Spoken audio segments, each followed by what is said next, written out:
Di Bank Washington, Raka dihina oleh Mas Budi karena pakaiannya compang-camping. Mas Budi mengejeknya sebagai pengemis, dan bahkan menertawakan niatnya menarik uang 100.000.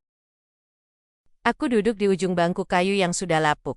Di bawah atap seng berlubang tempat kami sebut rumah. Angin malam menyusup masuk, menggigit kulit dengan dinginnya. Aku menarik jaket tipisku rapat-rapat, meski tak banyak membantu. Di sekelilingku, teman-temanku satu persatu tertidur. Lelah setelah hari yang melelahkan. Mencari makanan dari warung yang bersedia. Memberi sisa nasi atau bekerja serabutan sebagai buruh angkat barang. Namaku Raka Putra Joko. Tapi di asrama kecil ini, mereka hanya memanggilku kakek karena aku tergolong yang paling tua di antara anak-anak jalanan yang tinggal di sini. Usiaku baru 17 tahun. Tapi rasanya seperti 20-an karena hidup yang keras. Aku lahir di keluarga sederhana. Ayahku dulunya bekerja di sebuah bank ternama, Bank Washington, dan ibuku seorang guru TK. Tapi semua itu hilang ketika mobil mereka diserempet truk besar saat hujan deras 3 tahun lalu. Sejak itu, aku sendirian. Aku sempat diasuh oleh pamanku selama beberapa bulan, tapi hubungan kami tidak baik. Pamanku lebih peduli pada uang dari ayahku daripada padaku. Setelah pertengkaran hebat, aku memilih pergi dan akhirnya sampai di tempat ini, sebuah asrama ilegal untuk anak-anak tanpa keluarga yang dikelola oleh seorang mantan tentara bernama Pak Suryo. Aku melihat jam dinding tua yang jarumnya sudah mulai rusak. Pukul 8 malam. Di pojok ruangan, Adit sedang membersihkan luka di kaki Nia, teman kami yang terkena knalpot motor saat sedang mengamen. Mereka berdua masih berusia sekitar 15 tahun, tapi hidup sudah membuat mereka dewasa jauh lebih cepat. Aku mengambil tas plastik biru dari balik kasur. Di dalamnya ada buku tabungan kuning usang milik ayahku. Aku bahkan hampir tak pernah menyentuhnya sejak ia meninggal. Aku takut akan ingatan yang datang bersamanya. Tapi seminggu ini, kami tidak punya uang sama sekali. Bukan hanya makanan, obat untuk Nia saja belum tersedia. Aku menatap foto ayahku yang masih tersimpan di dalam dompet usangku. Senyumnya hangat, matanya tajam namun penuh kasih. Ia pernah bilang, kalau kamu butuh sesuatu, jangan malu. Uang itu alot, bukan harga diri. Tapi bagaimana kalau uang itu adalah harapan terakhir? Aku menghela napas panjang. Esok pagi, aku harus pergi ke Bank Washington. Hanya untuk menarik Rp100.000. Cukup untuk makan kami selama beberapa hari. Dan membeli obat. Tapi entah kenapa, hatiku gelisah. Aku takut akan reaksi orang-orang di bank. Aku takut akan tatapan mereka. Aku takut akan ejekan. Tapi aku juga takut jika tidak mencoba. Aku menyimpan buku tabungan itu di sakuku dan menatap lenggit-lenggit yang bocor. Langit malam tampak gelap. Tapi aku percaya, suatu hari pasti akan terbit matahari lagi. Dan besok, mungkin, adalah hari itu. Aku bangun pagi-pagi sekali. Sebelum ayam jantan di gang belakang mulai berkokok, udara masih dingin dan kabut tipis menyelimuti atap seng tempat kami tinggal. Aku melihat ke sekeliling. Adit dan Nia masih tertidur dengan posisi yang tidak nyaman. Seperti biasa, kami semua terbiasa tidur dalam kondisi apa adanya. Aku merogoh sakuku, mencari buku tabungan itu, masih ada. Aku menarik napas panjang. Hari ini adalah hari aku pergi ke Bank Washington. Tempat kerja ayahku dulu. Tempat mungkin banyak orang mengenal namanya. Tapi, apakah mereka akan mengenaliku? Aku berjalan keluar dari asrama menuju trotoar yang sudah mulai ramai oleh pedagang kaki lima. Bau nasi uduk dan gorengan menggoda perutku. Tapi, aku tahan. Kalau punya uang, pasti aku akan membeli sesuatu. Tapi sekerong. Prioritasnya bukan makananku, melainkan makanan untuk teman-temanku. Mau pergi sekarang juga? Tanya Adit yang ternyata sudah bangun dan mengikutiku diam-diam. Iya, jawabku singkat. Adit menatapku ragu. Kamu yakin? Kamu lihat sendiri kondisi kamu, kakak. Baju camping, rambut acak-acakan. Kamu bisa ditolak begitu saja. Aku tersenyum getir. Aku cuma mau ambil 100.000, bukan mil. Aku hanya ingin belikan kita makan dan obat untuk Nia. Adit menghela napas. Aku takut mereka bakal ngelakuin hal buruk sama kamu. Mereka suka kayak gitu. Orang susah selalu dipandang rendah. Aku diam sejenak. Aku tahu maksud Adit. Beberapa bulan lalu, dia pernah coba masuk ke bank yang sama, hanya untuk bertanya tentang program beasiswa anak yatim. Pegawainya bahkan tak memberinya waktu bicara. Cepat-cepat disuruh pergi karena penampilannya. Tapi, aku harus percaya. Percaya bahwa sebagai nasabah, Aku punya hak, bahwa sistem itu bisa adil. Bahkan untuk orang seperti kami, aku harus coba. Kataku pelan. Kalau bukan aku, siapa lagi? Adit menatapku lama, lalu mengangguk pelan. Kalau kamu pulang telat, aku cariin kamu ya. Aku tersenyum. Iya, aku janji pulang cepet. Dengan langkah mantap, meski hati masih penuh keraguan, aku mulai berjalan menuju halte bus terdekat. Jalanan Jakarta belum terlalu ramai. Tapi matahari mulai naik, langkah demi langkah membawa aku mendekati Bank Washington, gedungnya besar, tinggi. Dinding kacanya bersinar, menangkap sinar matahari pagi. Di depannya, mobil-mobil mewah berjejer rapi, mobil para nasabah premium. Orang-orang berpakaian rapi, sepatu mengkilap, tas branded. Sementara aku, hanya dengan kaos robek, celana jeans kompeng camping, dan sandal jepit murah. Aku menelan ludah, jantungku berdebar lebih cepat dari biasanya. Masuk ke dalam, udara dingin langsung menyergap tubuhku. Bau parfum dan wangi karpet tebal menyusup. Suara ketikan komputer dan suara antrian elektronik terdengar jelas. Aku melihat layar monitor, angka antrian sedang menunjukkan huruf B. Aku mengambil nomor antrian. Huruf C. Aku duduk di salah satu kursi plastik keras di pojok ruangan. Di sekitarku, orang-orang tampak tenang, sibuk dengan ponsel mereka. Ada yang membaca koran, ada yang berkokep-kepelan dengan pasangan atau rekan bisnis. Aku menunggu lama, sampai akhirnya nama saya dipanggil C17. Aku bangkit, berjalan menuju meja teller. Di balik kaca bening, seorang pria setengah baya dengan kemeja rapi dan dasi biru gelap duduk dengan ekspresi datar. Ia melihatku, lalu matanya menyipit. Matanya turun ke bawah, menilai penampilanku. Namanya tertera di name tag. Mas Budi? Ada yang bisa dibantu? Katanya dengan nada dingin. Aku menempatkan buku tabungan kuning itu di atas meja. Saya mau tarik uang, Pak. 100.000 rupiah. Mas Budi mendengus. Tarik uang? Untuk apa? Aku sedikit kaget dengan pertanyaannya. Untuk makan. Saya cuma butuh 100.000. Ia tertawa kecil, seperti baru saja mendengar lelucon buruk. Ini bank, bukan warung makan. Kamu pikir bisa masuk sini cuma buat tarik 100.000? Aku menelan ludah. Saya nasabah.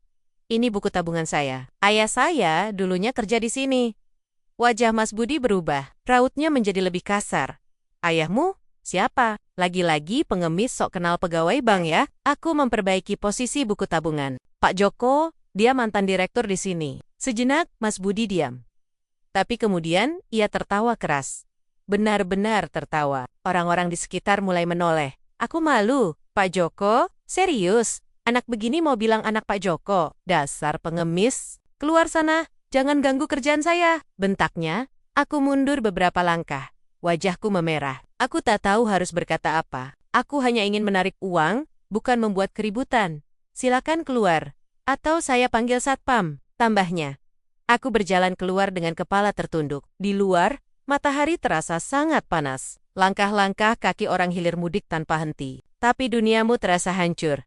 Aku duduk di trotoar, tepat di depan bank, hatiku sakit. Bukan karena uang, tapi karena harga diri yang diremehkan. Aku menangis diam-diam. Dan entah dari mana, sebuah ide mulai tumbuh di dalam diriku. Aku akan kembali, tapi bukan sebagai pengemis. Aku akan kembali sebagai ahli waris.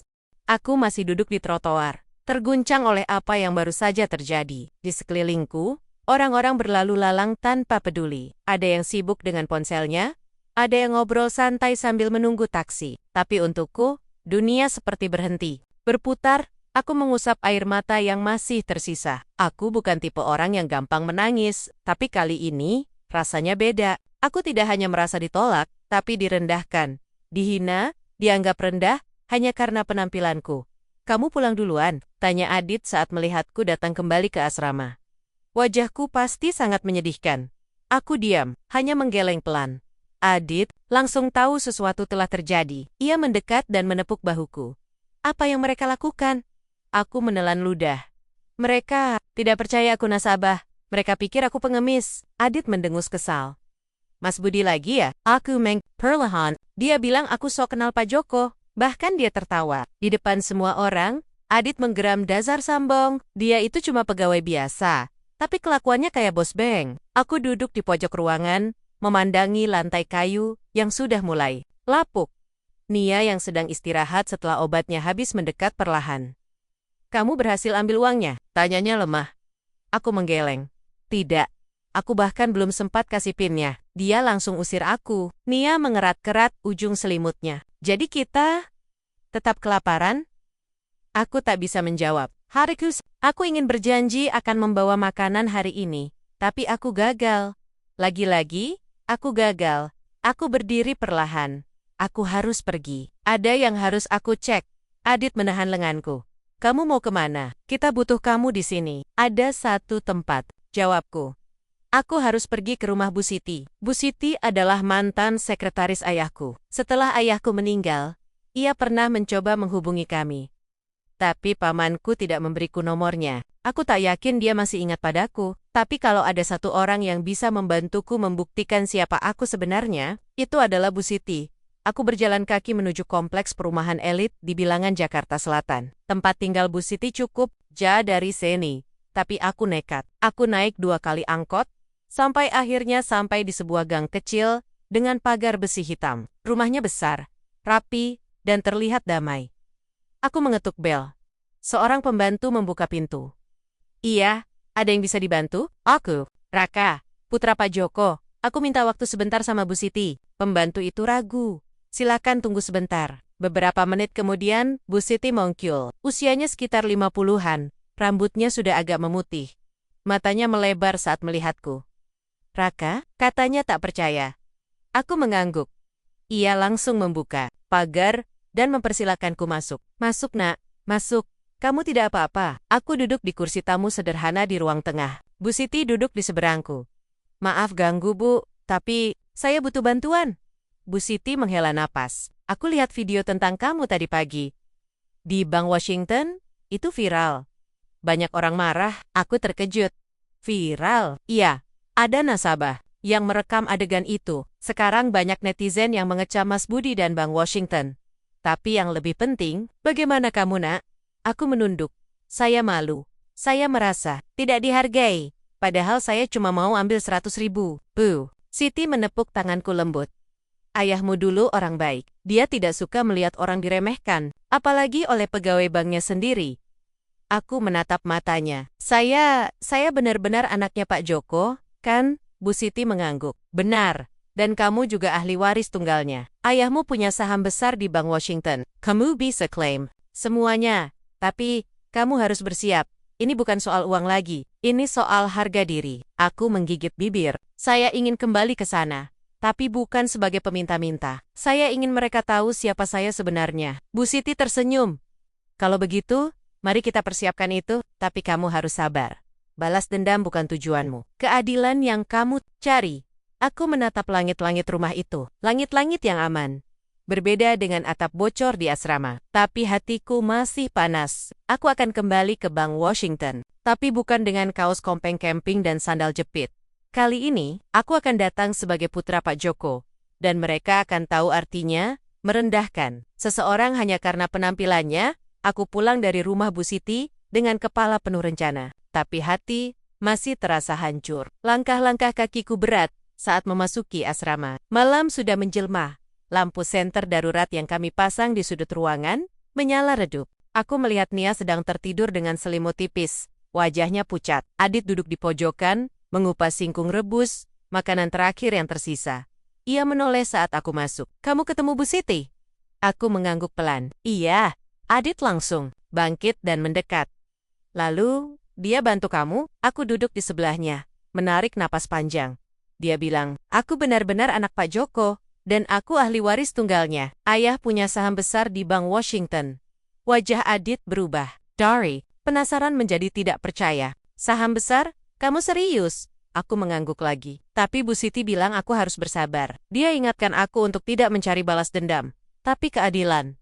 Adit diam sejenak. Lalu ia berkata, tapi mereka sudah hina kamu, kakek. Mereka buat kamu nangis. Mereka usir kayak anjing. Sekarang kamu cuma mau minta keadilan, bukan balas dendam. Aku menatap matanya. Kalau aku balas dendam, aku jadi seperti mereka. Tapi kalau aku tunjukkan siapa aku sebenarnya, it's a walk and levy. Sakit bagi mereka. Adit tersenyum tipis. Kamu emang beda, kakek. Aku tak tahu apakah itu pujian Atau hanya dukungan biasa, tapi rasanya memberiku kekuatan. Malam itu, aku sulit tidur. Bayangan wajah Mas Budi terus hadir dalam pikiran. Suara tawanya, kata-katanya, yang menusuk, orang-orang di bank yang menertawakan aku. Semua itu membuat dadaku sesak. Aku merogoh sakuku dan mengeluarkan buku tabungan ayahku. Warna kuningnya mulai memudar. Di dalamnya, ada banyak sekali transaksi yang belum pernah aku cek. Hanya satu tujuan. Menarik Rp 1000000, tapi ternyata itu adalah salah satu momen terburuk dalam hidupku. Pagi hari berikutnya, aku membuka ponsel pinjaman Bu Siti. Dia izinkan aku memakainya beberapa hari. Kubuka media sosial. #Justisi4AK sedang ramai. Video dari nasabah lain yang merekam kejadian kemarin telah viral. Netizen marah, banyak yang mengecam. Bank Washington dan Mas Budi, anak yatim ditolak tarik uang, hanya karena penampilannya, tulis akun @netizen Jakarta. Ini negara hukum atau negara preman? Ada juga yang komentar pedas. Bank ini layani pengusaha besar, tapi lupa bahwa nasabah kecil juga manusia. Beberapa akun media ikut memberitakan kejadian ini. Bahkan stasiun televisi lokal menayangkan cuplikan video tersebut. Seorang reporter mewawancarai seorang psikolog tentang dampak diskriminasi sosial pada anak jalanan. Aku melihat komentar netizen. Ada yang simpati, ada yang ragu, ada juga yang menyindir. Lo pikir semua orang bisa percaya begitu aja sama anak compang-camping? Coba bayangkan, kalau semua pengemis ngaku anak mantan direktur bank. Aku menutup aplikasi itu. Rasanya lelah. Aku ingin semuanya berlalu. Tapi aku juga sadar, ini baru permulaan. Kamu lihat? Tanya Adit pagi itu, menunjukkan ponselnya. Iya, jawabku pendek. Kamu mau tanggapi? Tanyanya. Aku geleng. Nanti saja, biarkan mereka bicara. Aku punya rencana sendiri. Bu Siti datang sore itu. Ia membawa dokumen penting, salinan surat kematian ayahku, surat kuasa, dan dokumen legal tentang sahamnya di Bank Washington. Apa kamu yakin ingin lanjut? Tanya Bu Siti sambil menyerahkan dokumen itu padaku. Aku mengambilnya tanpa ragu. Iya, saya akan kembali ke sana, tapi bukan sebagai Raka yang lusuh. Saya akan datang sebagai putra Pak Joko. Bu Siti tersenyum. Jaga emosimu, nak. Jangan biarkan amarah mengendalikan langkahmu. Aku menatap matanya. Saya tidak akan lupa, tapi saya juga tidak akan lupa bagaimana mereka perlakukan saya kemarin. Malam harinya, aku memandangi langit dari atap bocor asrama. Bulan bersinar terang, tapi hatiku tetap gelap. Aku tidak dendam, tapi aku ingin mereka tahu arti harga diri, arti martabat, arti kesetaraan. Besok, aku akan kembali ke Bank Washington. Tapi kali ini, aku bukan pemuda lusuh yang hanya ingin beli makanan. Aku adalah pewaris sebuah kerajaan finansial, dan mereka akan tahu bahwa keangkuhan mereka berbuah penyesalan. Aku duduk di ruang tamu sederhana milik Bu Siti, dengan dokumen-dokumen penting berserakan di meja kayu tua. Lampu gantung di atas kepala menyala redup, membuat bayangan bergorak jarak di tembok yang sudah mulai mengelupas catnya. Aku satu persatu kertas itu, seperti sedang melihat sesuatu yang bukan bagian dari hidupku. Ini semua? Punya ayah? Tanyaku pelan. Suaraku serak karena terlalu banyak memendam emosi. Bu Siti mengangguk sambil tersenyum kecil. Ya, ini semua adalah warisan Pak Joko untukmu. Sah secara hukum dan bisa kamu klaim kapan saja. Aku mengambil salah satu lembar dokumen tebal yang bertuliskan kata sertifikat saham. Di dalamnya tertulis bahwa ayahku memiliki saham mayoritas di Bank Washington, sekitar 40% dari total modal bank tersebut. Aku tak paham betul artinya, tapi dari ekspresi Bu Siti, aku tahu itu sangat besar. Jadi, saya pemilik saham terbesar di sana. Tanyaku ragu. Bu Siti menatapku lembut. Kamu adalah ahli waris tunggal. Ibumu juga meninggal dalam kecelakaan yang sama, jadi tidak ada lagi keluarga yang berhak selain kamu. Aku diam. Dadaku terasa sesak, bukan karena bahagia atau bangga, tapi malah semakin penuh tanya. Bagaimana mungkin semua ini bisa terjadi? Ayahku bekerja di bank itu sebagai direktur senior, tapi ia tak pernah cerita tentang hal-hal besar seperti ini. Bahkan ketika masih hidup, kami tinggal di rumah sederhana. Tidak ada mobil mewah, tidak ada liburan ke luar negeri. Hidup kami biasa-biasa saja. Kenapa ayah tidak pernah bilang apa-apa padaku? Tanyaku akhirnya. Bu Siti menghela napas. Ayahmu orang baik, Raka. Dia ingin kamu tumbuh tanpa beban. Dia percaya uang bisa datang dan pergi, Tapi karakter manusia harus dibentuk sejak dini. Dia tak ingin kamu sombong hanya karena lahir dari keluarga berada. Aku menunduk. Air mataku menggenang. Aku merindukan ayah. Aku ingin sekali lagi mendengar suaranya, melihat senyumnya, ingin sekali lagi dipeluknya. Tapi ia sudah tiada. Dan kini, tanggung jawab besar itu jatuh di pundakku. Lalu, apa yang harus saya lakukan sekarang? Tanyaku. Bu Siti duduk lebih dekat. Pertama, kamu harus siapkan diri. Kamu akan kembali ke Bank Washington, tapi bukan sebagai nasabah kecil. Kamu adalah pewaris. Kedua, kamu harus ubah penampilanmu. Orang-orang seperti Mas Budi itu mudah menilai dari penampilan. Mereka tidak akan menghormatimu jika kamu datang dengan kaos kompeng camping dan sandal jepit. Aku tersenyum getir. Saya, Tahut, Bu Siti melanjutkan. Ketiga, kamu harus datang dengan dokumen lengkap, surat kuasa, fotokopi KTP, surat kematian ayahmu, dan salinan sertifikat saham. Jangan biarkan mereka menghindari tanggung jawab. Aku mengangguk perlahan. Saya akan lakukan semuanya. Bu Siti menepuk bahuku. Kamu pasti bisa. Tapi ingat, jangan biarkan uang itu mengubahmu. Jangan biarkan dendam mengendalikan langkahmu. Kamu punya kesempatan untuk membuktikan bahwa harga diri itu tidak bisa dibeli. Malam itu, aku pulang ke asrama, dengan dokumen-dokumen itu tersimpan rapi di dalam tas pinjaman. Adit langsung menyambutku. Bagaimana? Tanyanya. Aku tersenyum. Semua benar. Aku benar-benar anak Pak Joko, dan aku punya hak atas segalanya. Adit terdiam. Matanya membelalak. Serius? Aku mengangguk. Aku harus kembali ke Bank Washington. Tapi kali ini, bukan untuk tarik 100.000, tapi untuk tunjukkan siapa aku sebenarnya. Adit tersenyum lebar. Akhirnya, sekarang, kita lihat. Si Mas Budi nanti, pasti dia menyesal habis-habisan. Aku tidak menjawab. Aku hanya melihat ke arah Nia, yang sedang tertidur. Wajahnya masih pucat, tapi setidaknya ia bisa tidur nyenyak hari ini. Esok pagi, aku mulai persiapan. Bu Siti bantu aku memilih pakaian, rapi, kemeja putih, celana bahan hitam, dan dasi biru gelap. Ia juga izinkan aku memakai jaket kulit milik almarhum ayahku. Wangi parfum yang sama dengan ayah menyusup masuk ke hidungku saat aku memakainya. Aku berdiri di depan cermin. Bukan lagi seorang pengemis, bukan lagi pemuda lusuh yang ditertawakan. Aku adalah Raka Putra Joko, putra dari mantan direktur Bank Washington, ahli waris tunggal, dan besok, aku akan kembali ke tempat yang pernah menghinaku, dengan kepala tegak, untuk menuntut apa yang menjadi hakku, dan untuk membuktikan bahwa harga diri itu tidak bisa diukur dari penampilan atau jumlah uang di rekening. Tapi, dari cara kita berdiri tegak meski dunia mencoba menjatuhkan kita.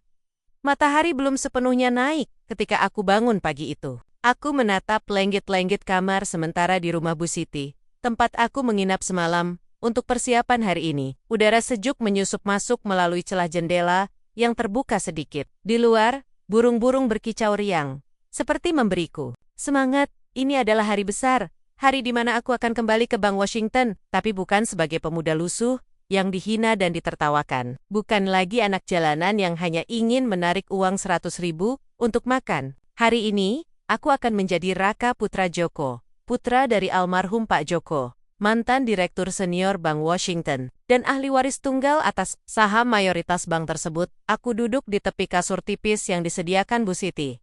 Hatiku berdebar, tapi tidak takut. Ini bukan soal dendam. Ini soal harga diri, soul martobet, dan juga keadilan. Bu Siti sudah menunggu di ruang tamu dengan pakaian rapi. Ia membawa map besar berisi dokumen-dokumen penting yang harus aku bawa hari ini. Sudah, siap, tanyanya lembut. Aku mengangguk. Iya, semakin cepat kita berangkat, semakin cepat semua ini selesai. Kami keluar rumah dan menuju mobil sewaan yang Bu Siti pesan dari kemarin malam. Aku memakai kemeja putih rapi, celana bahan hitam, dasi biru gelap, dan jaket kulit milik ayahku. Aku juga memakai jam tangan tua miliknya. Bau parfum yang sama masih tersisa di jaket itu. Wangi maskulin yang pernah sering aku hirup saat masih kecil. Saat ayah pulang kerja dan memelukku erat dalam perjalanan, Bu Siti menjelaskan beberapa hal penting. Jangan biarkan mereka membuat kamu gugup. Kamu punya hak penuh atas semua aset itu. Jika mereka mencoba menunda atau menghindar, katakan bahwa kamu siap melanjutkan ke ranah hukum. Aku menatap jendela mobil, melihat jalanan Jakarta yang mulai ramai. Saya tidak akan mundur, tapi saya juga tidak ingin terlihat sombong. Ayah pasti tidak suka kalau saya gunakan warisan ini untuk balas dendam. Bu Siti tersenyum. Ayahmu pasti bangga padamu, nak, karena kamu tetap rendah hati meski hidupmu telah berubah. Setibanya di depan Bank Washington, suasana seperti biasa. Mobil-mobil mewah, parkir rapi, orang-orang berpakaian rapi, berlalu lalang. Aku turun dari mobil, napasku stable. Langkahku mantap. Masuk ke dalam, udara dingin langsung menyergap tubuhku. Bau karpet tebal dan parfum mahal menyusup ke hidungku. Orang-orang mulai menoleh. Mereka melihat penampilanku. Tidak ada tatapan sinis. Tidak ada ejekan. Hanya pandangan biasa. Aku mendekati meja resepsionis. Wanita cantik berjilbab itu langsung tersenyum ramah. "Selamat pagi, Pak. Ada yang bisa kami bantu?" Aku menatap matanya. "Saya ingin bertemu dengan manajer cabang. Saya punya urusan penting." Wanita itu mengangguk sopan. "Silakan menunggu sebentar, Pak. Aku duduk di kursi VIP. Berbeda dengan kursi plastik keras yang dulu aku duduki. Sekarang, aku dipersilakan minum teh hangat dan camilan." Aku melihat sekeliling. Tidak ada yang mengira bahwa aku adalah orang yang sama yang kemarin diusir dari sini. Beberapa menit kemudian, seorang pria setengah baya dengan pakaian rapi datang menghampiri. "Pak Raka, silakan ikut saya." Aku bangkit dan mengikutinya ke ruang pertemuan kecil di lantai 2. Di dalamnya, Mas Budi duduk di salah satu kursi. Matanya membulat begitu melihatku. "Loh kamu?" Aku duduk dengan tenang di seberangnya. "Ya, saya kembali." Manajer cabang itu membuka pembicaraan. "Pak Raka adalah ahli waris dari almarhum Pak Joko. Kami sudah konfirmasi dokumen-dokumennya." Benar adanya. Mas Budi mulai panik. Wajahnya memucat. Tapi waktu itu, potongku pelan, "Saya hanya ingin beli makan. Tapi karena penampilan saya, Anda menghinaku, menertawakanku, bahkan mengusirku." Mas Budi diam. Ia tak bisa berkata apa-apa. Aku melanjutkan. "Saya tidak datang untuk membalas dendam. Tapi saya ingin semua orang di sini tahu bahwa martabat seseorang tidak bisa dinilai dari pakaiannya. Uang di rekening tidak menentukan apakah seseorang pantas dihormati atau tidak."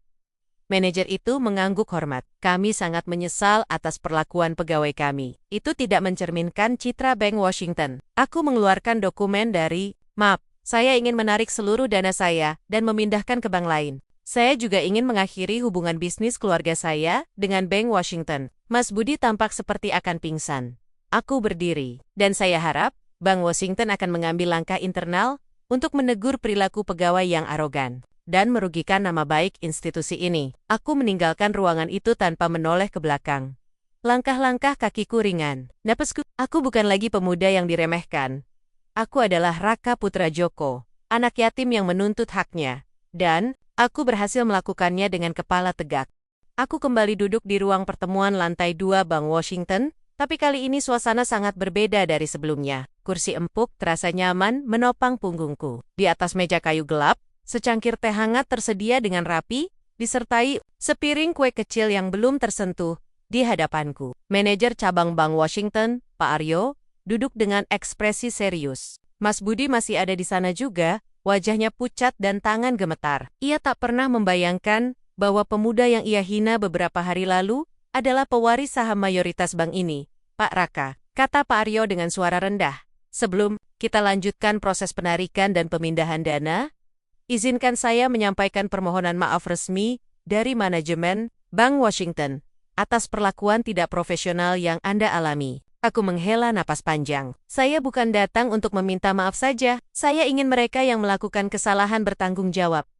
Pak Aryo menunduk. "Tentu, kami akan segera lakukan investigasi internal. Pegawai yang bersalah akan menerima sanksi sesuai kode etik perusahaan." Mas Budi mulai gelisah. Ia melirak-lirik ke arah pintu keluar, seakan ingin kabur. Tapi ia tahu, tidak ada tempat untuk lari sekarang.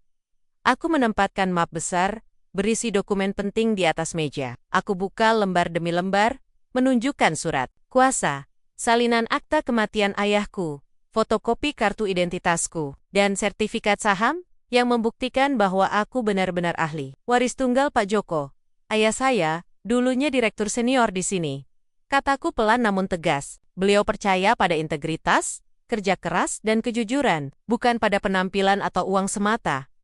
Tapi apa yang terjadi? Seorang pegawai arogan malah merendahkan anak dari mantan direktur bank ini hanya karena penampilannya. Pak Aryo. Ia tahu, ini adalah momen paling memalukan dalam sejarah cabang bank ini. Aku melanjutkan, saya tidak akan membuat keributan di media. Saya tidak akan bawa masalah ini ke ranah hukum, selama Bank Washington mengambil langkah serius terhadap oknum yang bersalah. Tapi saya juga tidak akan tinggal diam jika ini terus terjadi kepada orang lain.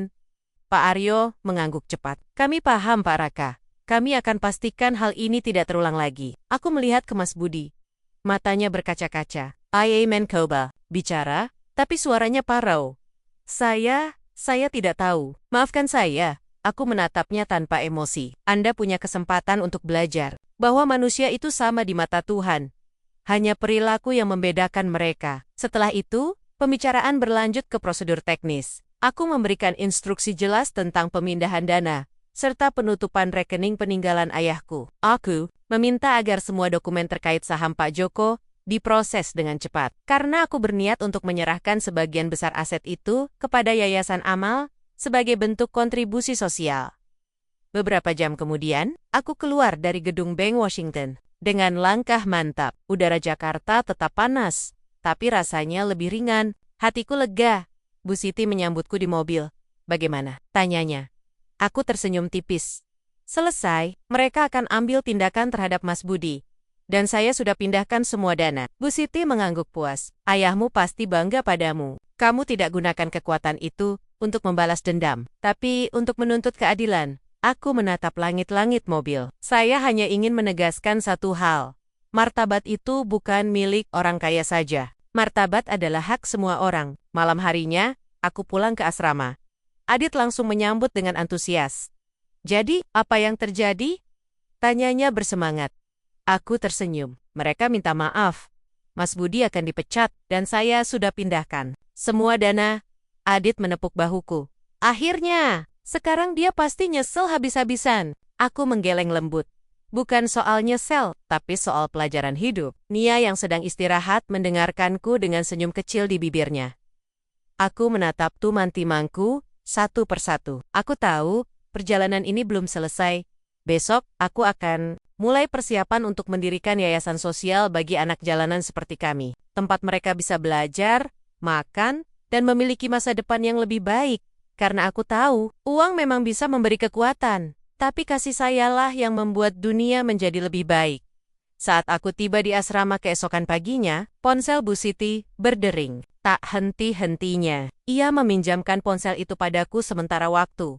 Dan sejak semalam, notifikasi media sosial terus bermunculan.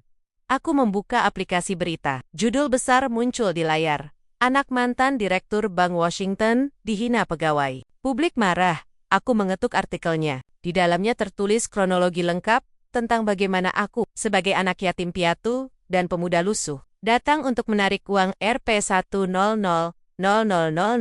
hanya untuk dihina oleh Mas Budi, pegawai bank yang sombong. Artikel itu juga menyebut bahwa aku adalah putra dari Pak Joko, mantan Direktur Senior Bank Washington, dan ahli waris tunggal atas saham mayoritas bank tersebut.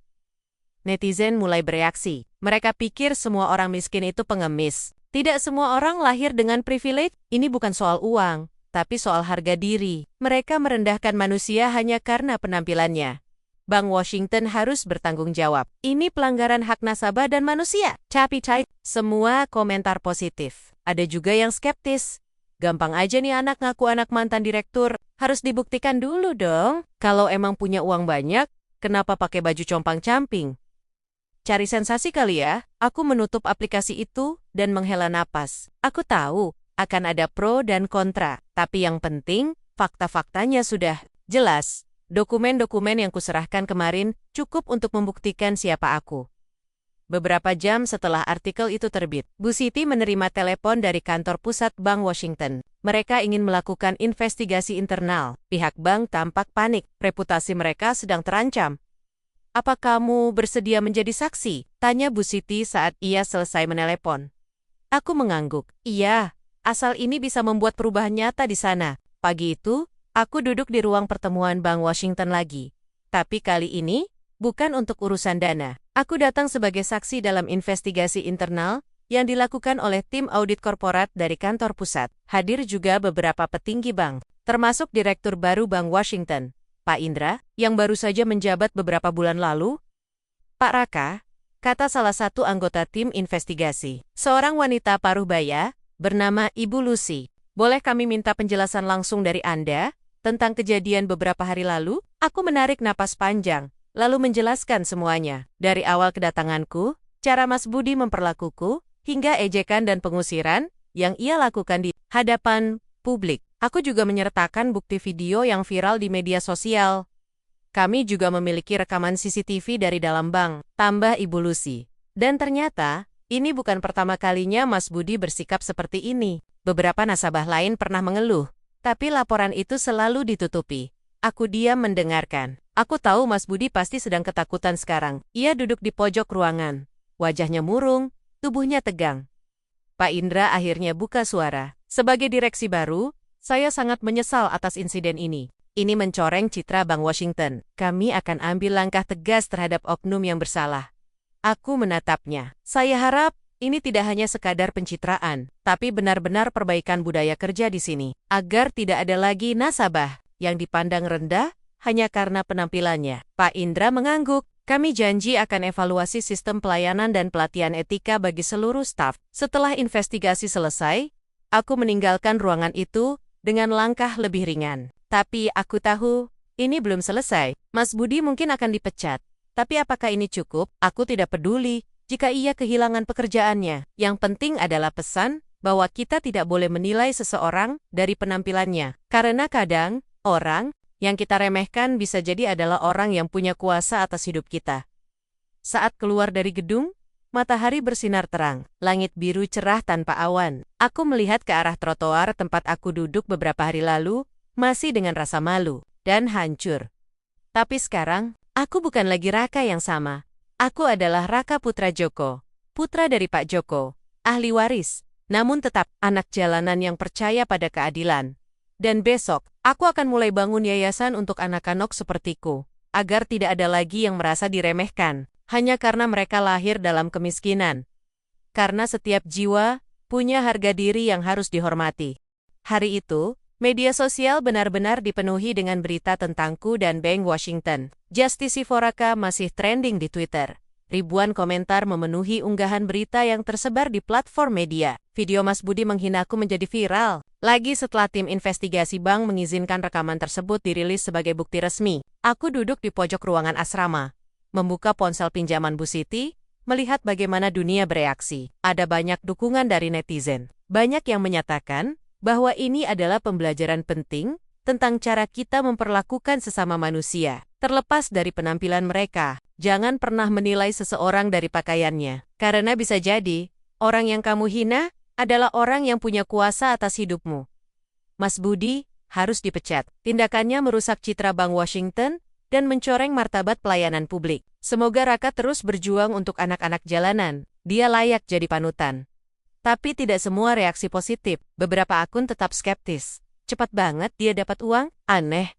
Mungkin cuma cari sensasi. Kasihan Mas Budi. Hidupnya hancur hanya karena satu kesalahan. Aku menutup aplikasi itu. Aku tahu, selalu ada dua sisi dalam setiap cerita. Tapi yang penting, kebenaran sudah terungkap. Dan aku harap, dari semua ini, akan lahir kesadaran baru dalam masyarakat. Bahwa harga diri tidak bisa dibeli. Dan martabat tidak bisa diremehkan. Beberapa jam kemudian, Bu Siti datang menjemputku. Ia membawa kabar dari Bank Washington. Mas Budi resmi dipecat pagi ini, katanya saat mobil kami melewati jalan-jalan Jakarta yang padat.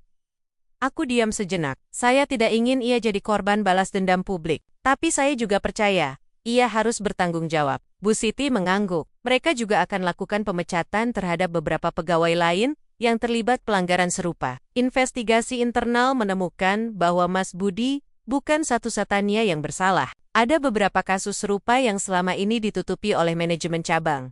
Aku menatap jendela mobil. Langit mendung mulai berkumpul. Pertanda hujan akan turun. Seperti hatiku yang kadang kembali murung ketika mengingat hari-hari buruk di bank itu. Bagaimana dengan direktur baru? Tanyaku. Bu Siti tersenyum tipis. Pak Indra langsung ambil langkah strategis. Mereka akan adakan pelatihan ulang etika kerja untuk seluruh staf dan akan tambahkan program CSR untuk masyarakat kurang mampu. Aku tersenyum. Itu bagus. Semoga ini awal perubahan. 2 hari setelahnya, aku menerima pesan singkat dari nomor tak dikenal. Isinya pendek, Saya minta maaf. Saya menyesal telah merendahkanmu. Terima kasih telah tunjukkan arti harga diri. Aku tahu siapa pengirimnya. Mas Budi, aku tidak membalas, tapi aku menyimpan pesan itu. Bukan sebagai bentuk kemenangan, tapi sebagai pengingat bahwa manusia bisa berubah. Bahwa kesalahan bukanlah akhir dari segalanya. Bahwa dari kesalahan, kita bisa belajar. Di asrama, Adit dan Nia menyambutku dengan semangat. Lo jadi seleb, kakak? Kata Adit sambil tertawa. Aku geleng-geleng, bukan seleb. Cuma orang biasa yang akhirnya didengar. Nia menatapku dengan mata berbinar. Kamu hebat, kakak. Kamu buktikan kalau kita bisa bangkit meski diinjak-injak. Aku tersenyum. Kita semua bisa, asal percaya pada diri sendiri. Aku melihat ke arah teman-temanku. Ke depan, ke belakang. Kami semua adalah anak-anak jalanan yang hidupnya penuh tantangan. Tapi kami punya mimpi, punya harapan. Dan suatu hari, kami akan memiliki masa depan yang lebih baik. Karena itulah alasan mengapa aku akan mulai mendirikan yayasan sosial minggu depan. Tempat anak-anak seperti kami bisa belajar, makan, dan punya kesempatan yang sama seperti yang lain. Karena aku percaya bahwa keadilan itu nyata. Dan bahwa setiap jiwa punya hak untuk dihargai. Minggu pagi itu, langit Jakarta terlihat cerah. Aku berdiri di depan sebuah bangunan sederhana yang baru saja selesai direnovasi. Bekas ruko kosong yang kusewa dengan sebagian dana warisan ayahku. Di atas pintu utamanya, tertulis jelas, Yayasan Rumah Harapan Peduli Anak Jalanan, membangun masa depan di dalamnya. Adit dan Nia sedang membantu mengatur Mahamaya kecil yang akan digunakan untuk kegiatan belajar. Beberapa teman dari asrama juga datang membantu. Ada yang menata buku bekas sumbangan, ada yang memasang poster motivasi di dinding. Aku menatap sekeliling. Tempat ini masih sederhana, tapi penuh makna. Apa kamu yakin dengan semua ini? Tanya Bu Siti sambil berdiri di sampingku. Aku tersenyum tipis. Iya, uang itu bisa habis, tapi jika kita gunakan untuk hal baik, maka nilainya tidak akan pernah pudar. Bu Siti mengangguk. Ayahmu pasti bangga padamu. Ia selalu bilang bahwa uang bukan tujuan hidup, tapi alat untuk membantu orang lain. Aku menarik napas panjang. Aku merindukan ayah, aku ingin sekali lagi mendengar suaranya, melihat senyumnya, merasakan pelukannya. Tapi meskipun ia sudah tiada, aku percaya ia ada di setiap langkahku hari ini.